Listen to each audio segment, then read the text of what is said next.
De arbeidsmarkt stond al onder druk, maar dat wordt de komende jaren alleen maar erger.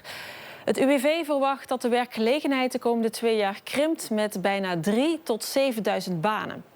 Dat klinkt als een probleem, maar is dat zo? Want we krijgen al jaren minder kinderen en er stopt straks een hele grote groep ouderen met werken.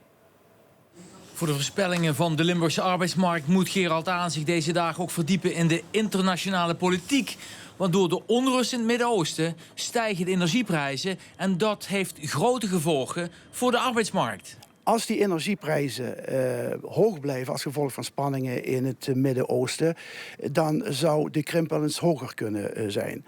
We verwachten met name krimp in de industrie. De industrie heeft te kampen met hoge energieprijzen. En dat verlies aan arbeidsplaatsen zou bij aanhoudende onrust wel eens kunnen verdubbelen. Maar toch is er op de Limburgse arbeidsmarkt geen reden voor paniek. Ondanks het mogelijke verlies van 3.000 tot 7.000 arbeidsplaatsen blijft het perspectief op een baan goed. En dat heeft te maken met het feit dat veel ouderen de arbeidsmarkt gaan verlaten en het feit dat Limburg al decennia lang veel minder kinderen krijgt. Perspectieven op een baan blijven over het algemeen goed.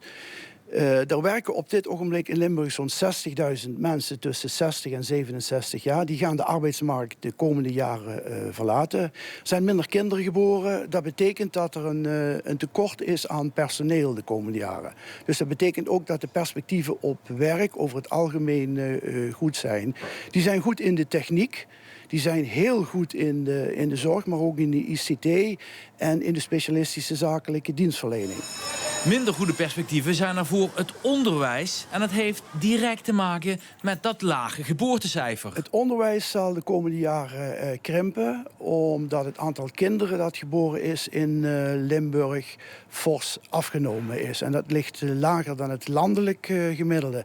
Nou, als er minder kinderen zijn, dan zijn er ook minder leerkrachten nodig. Dus daar zal de werkgelegenheid ook fors gaan afnemen in het onderwijs.